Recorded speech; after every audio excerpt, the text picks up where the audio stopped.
Strong roots by APJ Abdul Kalam. APJ Abdul কালামের পুরো নাম ছিল আবুল পাকির জয়নালাবদ্দিন আব্দুল কালাম। এই স্ট্রং রুটস যে পাঠ্যাংশ, এটা তার বহুল বিক্রিত মানে বেস্ট সেলিং বুকস, তার যে অটোবায়োগ্রাফি, তার যে আত্মজীবনী উইংস অফ ফায়ার থেকে নেওয়া হয়েছে। এই পাঠ্যাংশের নাম স্ট্রং রুটস হলো কেন, শক্ত মূল হলো কেন? শক্ত মূল অর্থাৎ তাঁর যে পারিবারিক শিক্ষা, তিনি তার শৈশবকাল থেকে তাঁর যে উত্তরণের যে ইতিহাস, সেখানে তিনি শৈশব থেকে একটা খুব সুন্দর পারিবারিক শিক্ষা পেয়েছিলেন তার মা এবং বাবার কাছ থেকে। তার মা বাবা যেহেতু উদারপন্থী ছিলেন, তাঁরা ছোটবেলা থেকে তাকে এমন একটা শিক্ষায় শিক্ষিত করেছিলেন যে পরবর্তীকালে তিনি আব্দুল কালামে তিনি পরিণত হয়েছিলেন। তাকে সমগ্র বিশ্ববাসী সমাদরে তাকে কিন্তু গ্রহণ করেছিল। তাই তিনি যে আব্দুল কালাম হয়েছিলেন, তার যে এত বড় একটা প্রতিভা, এত বড় যে একটা ব্যক্তিত্ব, এই ব্যক্তিত্বের পেছনে কিন্তু তার পারিবারিক শিক্ষার কিন্তু একটা অবদান অনস্বীকার্য। আমরা টেক্সটে যাচ্ছি।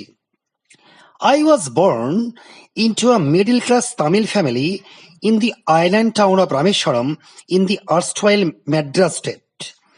আমার জন্ম হয়েছিল একটা মধ্যবিত্ত তামিল পরিবারে রামেশ্বরম নামক একটা ছোট আইল্যান্ড শহরে, যেটা কিনা পূর্বতন মাদ্রাজ রাজ্যে অবস্থিত। এই মাদ্রাজ স্টেটকে আর্স্টওয়াইল মানে ফরমার বা এক্স, মানে এখন মাদ্রাজের বর্তমান নাম হয়েছে কি চেন্নাই। যেহেতু পূর্বের নাম ছিল মাদ্রাজ, সেই জন্য এখানে লেখক আর্স্টওয়াইল কথাটা ইউজ করেছেন। আর্স্টওয়াইল মিনস হচ্ছে former. My father Jainulabdeen had neither much formal education nor much wealth. আমার বাবার না ছিল খুব বেশি প্রাতিষ্ঠানিক শিক্ষা, মানে স্কুলে তার শিক্ষা খুব বেশি, কিন্তু শিক্ষাগত যোগ্যতা বা ডিগ্রি খুব বেশি ছিল না। না ছিল তার খুব বেশি সম্পদ, মানে তিনি বিশাল বড়লোক বা খুব সম্পদশালী ব্যক্তিত্ব তিনি কিন্তু ছিলেন না। Despite these disadvantages, he possessed great innate wisdom and a true generosity of spirit. এই সমস্ত অসুবিধা থাকা সত্ত্বেও তিনি রপ্ত করেছিলেন একটা গভীর জ্ঞান এবং সত্যিকারের একজন সহৃদয়তা সম্পন্ন একজন ব্যক্তি, দানশীল ব্যক্তি। He had an ideal helpmate in my mother, Ashiamma. তাঁর ছিল একজন আদর্শ অর্ধাঙ্গিনী আমার মায়ের রূপে। আমার মায়ের নাম ছিল Ashiamma. I do not recall the exact number of people she fed every day. আমি ঠিক মতো মনে করতে পারিনি যে কত সংখ্যক মানুষকে আমার মা প্রত্যেক দিন আমাদের বাড়িতে খাওয়াতেন। But I am quite certain that far more outsiders ate with us than all the members of our own family put together.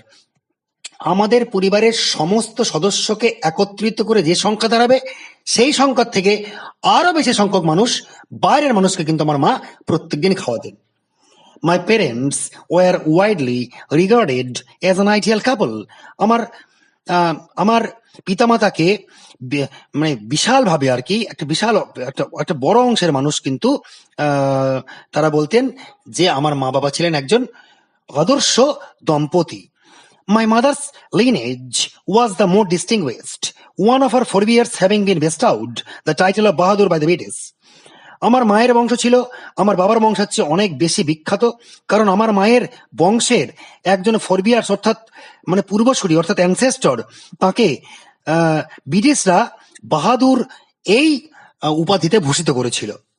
I was one of many children, a short boy with rather undistinguished looks, born to tall and handsome parents. যদিও আমার বাবা মা ছিলেন লম্বা এবং খুব সুন্দর দেখতে, কিন্তু আমি ছিলাম একদম ছোটখাটো চেহারার এবং কিছুটা মানে কুৎসিত দেখতে আর কি, আনডিস্টিংগুইশড এরকম আমার ছিল চেহারা। কিন্তু আমরা অনেকগুলো ভাই বোন ছিলাম। We lived in our ancestral house which was built in the middle of the 19th century. আমি বাস করতাম আমাদের পূর্বসূরীদের বাড়িতেই, যেটা কিনা 19বিংশ শতাব্দীর মধ্যভাগে নির্মিত হয়েছিল। It was a fairly পাকা large house made of limestone and brick on the mosque street in Rameswaram. রামেশ্বরমের যে মস্ক স্ট্রিট অর্থাৎ মসজিদের নামকরণ যে রাস্তা ছিল, সেই রাস্তাতে ছিল আমাদের বাড়ি, একটা বড় পাকা বাড়ি, যেটা এখানে তৈরি হয়েছিল চুন এবং ইট দিয়ে। My austere father used to avoid all inessential comforts and luxuries. আমার কঠোর পিতা, তিনি সবসময় এড়িয়ে চলতেন যেগুলো মানে অপরিহার্য নয়, এমন যে সমস্ত লাক্সারিগুলো ছিল, যে বিলাসিতা, এগুলো তিনি কিন্তু এড়িয়ে চলতেন। However, all necessities were provided for in terms of food, medicine or clothing. যদিও আমাদেরকে যেগুলো বেসিক অ্যামিনিটিস, আমাদের যেগুলো মানে মূল চাহিদা, যেমন ওষুধ বলো, খাবার বলো, জামা কাপড়, এগুলো কিন্তু আমাদেরকে সবসময় দেওয়া হতো। In fact I would say mine was a very secure childhood, materially and emotionally. অন্যান্য সমস্ত ভারতবাসীদের সেই সময়ের যে অবস্থা, আর্থসামাজিক অবস্থা ছিল, অত্যন্ত গরিব ছিল। সেই তুলনায় আমি বলবো আমার কিন্তু শৈশব ছিল অনেক বেশি নিশ্চিন্ত, দুই দিক থেকে, তোমার পার্থিব দিক থেকে এবং আমার আধ্যাত্মিক দিক থেকে, অর্থাৎ আবেগ মানে emotionally. I normally ate with my mother sitting on the floor of the kitchen. আমি মায়ের সঙ্গে আমাদের বাড়ির রান্নাঘরের মেঝে বসে খেতাম। She would place a banana leaf before me on which she then ladled rice and aromatic sambar, a variety of syrup, homemade pickle and a dollop of fresh coconut chutney. আমাকে কি কি দেওয়া হতো খেতে? একটা কলা পাতার উপরে তিনি আমাকে দিতেন ভাত, কিছু সুগন্ধিযুক্ত সাম্বার এবং বিভিন্ন ধরনের বাড়িতে বানানো আচার, এবং আমাকে ফ্রেশ নারকেলের চাটনি দেওয়া হতো। The Shiva temple, which made Rameswaram so famous to pilgrims, was about a 10-minute walk from our house. রামেশ্বরমে অবস্থিত যে শিব মন্দির ছিল, যেটা কিনা তীর্থযাত্রীদের কাছে অর্থাৎ পিলগ্রিমের কাছে খুবই বিখ্যাত ছিল, এটা আমাদের বাড়ি থেকে 10 মিনিটের রাস্তা ছিল। Our locality was predominantly Muslim. আমাদের এলাকা ছিল প্রধানত মুসলিম অধ্যুষিত, but there were quite a lot of Hindu families too. এখানে অনেক হিন্দু ফ্যামিলি ছিল, living amicably with their Muslim neighbours. তারা খুব সুখে শান্তিতে তাদের মুসলিম প্রতিবেশীদের সঙ্গে বাস করত। There was a very old mosque in our locality where my father would take me for evening prayers. আমাদের এলাকায় ছিল একটা খুব প্রাচীন মসজিদ, যেখানে প্রত্যেকদিন সন্ধ্যেবেলায় আমার বাবা নামাজ পড়তে আমাকে নিয়ে যেতেন। I had not the faintest idea of the meaning of the Arabic prayer chanted, but I was totally convinced that there is God. যে অ্যারাবিক বা আরবি ভাষায় যে চ্যান্টিং বা সুর করে নামাজ পড়া হতো, সেগুলোর মানে ন্যূনতম একটা আইডিয়াও সেইগুলোর কি অর্থ ছিল আমার কিন্তু সেটা ছিল না। যদিও আমি অত্যন্ত আমার ভিতরে বিশ্বাস ছিল কি যে এই প্রার্থনা কিন্তু, এই যে ঈশ্বরকে ডাকা, এই যে আল্লাহর কাছে প্রার্থনা, এটা কিন্তু তার কাছে পৌঁছে যাবে। When my father came out of the mosque after the prayers, people of different religions would be sitting outside waiting for him. বিভিন্ন ধর্মের মানুষ আমার বাবার জন্য মসজিদের বাইরে অপেক্ষা করত যখন আমার বাবা মসজিদ থেকে বেরিয়ে আসতেন। Many of them offered bowls of water to my father, who would dip his fingertips in them and say a prayer. অনেকে আমার বাবাকে জলের পাত্র দিত, যার মধ্যে আমার বাবা তার আঙুল ডুবিয়ে তিনি কিন্তু একটা কোনো কিছু দোয়া বা কোনো একটা সূরা পড়তেন। This water was then carried home for invalids. তারপরে যারা অসুস্থ বাড়ির তাদের জন্য এই জলটাকে নিয়ে যাওয়া হতো, মানে এটাকে বলা হতো জল পড়া আর কি। I also remember people visiting our home to offer thanks after being cured. আমার এটা মনে আছে, অনেক মানুষজন তারা রোগ নিরাময় হওয়ার পর বাবাকে বাড়িতে ধন্যবাদ জ্ঞাপন করতে আসছেন। Father always smiled and asked them to thank Allah the merciful. বাবা সবসময় পরম ক্ষমাশীল আল্লাহর কাছে তাদের ধন্যবাদ জ্ঞাপন করার কথা বলতেন। The high priest of Rameswaram temple, Pokshmi Lakshman Sastri, was a very close friend of my father's. Rameswaram মন্দিরের যিনি মূল পুরোহিত ছিলেন তার নাম ছিল পক্সমী লক্ষ্মণ শাস্ত্রী। তিনি ছিলেন আমার বাবার খুব একজন কাছের বন্ধু। One of the most vivid memories of my early childhood is of the two men, each in traditional attire, discussing spiritual matters. আমার মানে শৈশবের খুব তরতাজা যে সমস্ত স্মৃতি আছে এই দুজন মানুষ সম্পর্কে, সেই স্মৃতি অবগাহন করে আমি দেখতে পাই কি এরা দুজনে নিজের নিজের যে ধর্মীয় ড্রেস অ্যাটায়ার এই পরে তারা আধ্যাত্মিক আলোচনায় মগ্ন থাকতেন। When I was old enough to ask questions, I asked my father about the relevance of prayer. যখন আমি বাবাকে প্রশ্ন করার মতো যথেষ্ট বয়সের হলো, আমার বয়সটা বাড়লো, আমি আমার বাবাকে জিজ্ঞেস করেছিলাম যে এই নামাজ পড়ার প্রাসঙ্গিকতা সম্পর্কে। My father told me there was nothing mysterious about prayer. বাবা বলেছিলেন যে নামাজ পড়ার মধ্যে কিন্তু কোনো রহস্য নেই। Rather prayer made possible A communion of the spirit between people. নামাজ পড়ার মাধ্যমে, ঈশ্বরকে ডাকার মাধ্যমে, ঈশ্বরের কাছে প্রার্থনা করার মাধ্যমে আমরা একটা মানুষের আত্মার সঙ্গে অন্য একটা মানুষের আত্মার একটা মিলন ঘটে। When you pray, he said, you transcend your body and become a part of the cosmos which knows no division of wealth, age, caste or creed. যখন তুমি ঈশ্বরের কাছে প্রার্থনা করছো, তিনি বলতেন কি করছো, তুমি তোমার শরীরকে অতিক্রম করে যাচ্ছ এবং এই মহাবিশ্বের বিশ্ব ব্রহ্মাণ্ডের একটা অংশ তুমি পরিণত হচ্ছ, যেটা না জানে অর্থনৈতিক, বয়সগত, তোমার ধর্মগত এবং বর্ণগত কোনো বৈষম্য। My father could convey complex spiritual concepts in very simple down to earth Tamil. আমার বাবা তিনি ব্যক্ত করতেন জটিল আধ্যাত্মিক তত্ত্বগুলোকে খুব সহজ সাধারণ ভাষায়, তামিল ভাষায়। He once told me, in his own time, in his own place, in what he really is, and in the stage he has raised, good or bad, every human being is a specific element within the whole of the manifest divine being. তিনি বলতেন যে তোমার নিজের সময়ে, তোমার নিজের জায়গায়, এবং তুমি যাই হও না কেন, তুমি যে পেশার সঙ্গে যুক্ত থাকো না কেন, তুমি যে অবস্থাতে আজ তুমি পৌঁছাও না কেন, সে হোক খারাপ, সে হোক ভালো, ভালো বা মন্দ, প্রত্যেকটা মানুষ হচ্ছে কি এই যে তোমার যে ডিভাইন বিইং, অর্থাৎ যে স্বর্গীয় যে সত্তা, সেই স্বর্গীয় সত্তার একটা নির্দিষ্ট উপাদান। So why be afraid of difficulties, sufferings and problems? কেন তুমি ভয় পাবে যখন তোমার জীবনে কোনো কষ্ট আসবে, সমস্যা আসবে? When troubles come, try to understand the relevance of your suffering. যখন তোমার কাছে কোনো অসুবিধা আসছে, বিপদ আসছে, প্রবলেম আসছে, তুমি বোঝার চেষ্টা করো যে তোমার এই যে তোমার যে বিপদ, তোমার যে একটা যে খারাপ অবস্থা, এই খারাপ অবস্থার প্রাসঙ্গিকতা কোথায়। Adversity always presents opportunities for introspection. আমাদের জীবনে প্রতিকূলতা সবসময় উপস্থাপিত করে একটা সুযোগ। কিসের সুযোগ? আত্মবিশ্লেষণের সুযোগ, সেলফ অ্যানালিসিস করার সুযোগ। Why don't you say this to the people who come to you for help and advice? তুমি কেন সেই সমস্ত মানুষকে বলো না এই সমস্ত কথাগুলো যেগুলো তুমি আমাকে বলছো, যারা তোমার কাছে সাহায্য চাইতে এবং উপদেশ চাইতে আসে? I asked my father, আমি আমার বাবাকে এই কথা একবার জিজ্ঞেস করেছিলাম। He put his hands on my shoulders and looked straight into my eyes. আমার কাঁধের উপর হাত রেখে তিনি সোজা আমার চোখের দিকে চেয়েছিলেন। For quite some time he said nothing.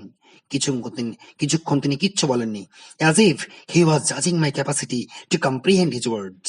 মনে হচ্ছিল যে তার কথা বোঝার মতো ক্ষমতা আমার এখনো পর্যন্ত হয়েছে কিনা।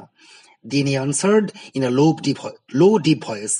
তারপর তিনি উত্তর দিলেন খুব নিচু গলায় কিন্তু গভীর কণ্ঠে।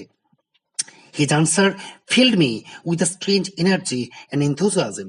তার উত্তর আমাকে পরিপূর্ণ করেছিল একটা অদ্ভুত শক্তিতে এবং একটা অদ্ভুত উদ্যমে।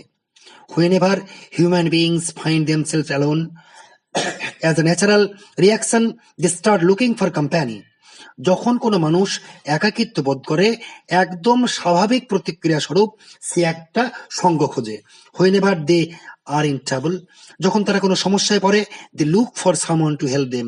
তারা চায় কোনো একজন এসে তাকে সাহায্য করুক। Whenever they reach an impasse, যখন তারা একটা অচলাবস্থার মধ্যে পৌঁছায়, they look to someone to show them the way out. তারা চায় কেউ এসে তাদেরকে এই সমস্যা থেকে বের হওয়ার একটা রাস্তা দেখাক। Every recurrent anguish, longing and desire finds its own special helper. প্রত্যেকটা বারবার করে ঘটে যাওয়া কষ্ট, আমাদের আকাঙ্ক্ষা, আমাদের ইচ্ছা একটা বিশেষ সহায়তাকারী খুঁজে পায়। For the people who come to me in distress, I am but a go-between in their effort to propitiate demonic forces with prayers and offerings. দেখো, যে সমস্ত মানুষগুলো বিপদে পড়ে আমার কাছে আসে, আমি হচ্ছে একজন মধ্যস্থতাকারী, মানে একজন মেডিয়েটর। কি করি? তাদের উপরে যে সমস্ত আসরিক শক্তিগুলো ভর করেছে সেগুলোকে আমি প্রশমিত করার চেষ্টা করি, প্রোপিসিয়েট করার চেষ্টা করি আমার প্রার্থনা দিয়ে, আমার অঞ্জলি দিয়ে। This is not a correct approach at all. এটা কিন্তু সঠিক পন্থা নয়, and should never be followed. আর কেউ যেন আমার এই যে পন্থা আমি অবলম্বন করেছি, যেন ভবিষ্যতে কেউ আমাকে যেন কেউ অনুসরণ না করে। One must understand the difference between a fear ridden vision of destiny and the vision that enables us to seek the enemy of fulfilment within ourselves. আমাদেরকে অবশ্যই বুঝতে হবে দুটো জিনিসের মধ্যে পার্থক্য কি কি, যে আমাদের যে একটা আমাদের যে একটা ভয় কাতর, যে ভয় সমৃদ্ধ যে একটা অন্তর্দৃষ্টি আছে ভাগ্য সম্পর্কে, এর সঙ্গে পার্থক্য করবো কিসের, যে আমাদের যে শত্রুগুলো যারা আমাদেরকে কোনো কাজে সফল হওয়ার পথে বাধা হয়ে দাঁড়ায়, এই দুটোর মধ্যে যে পার্থক্য সেটা কিন্তু আমাদেরকে খুঁজে বের করতে হবে। I remember my father starting his day at 4 AM by reading the namaz before Don.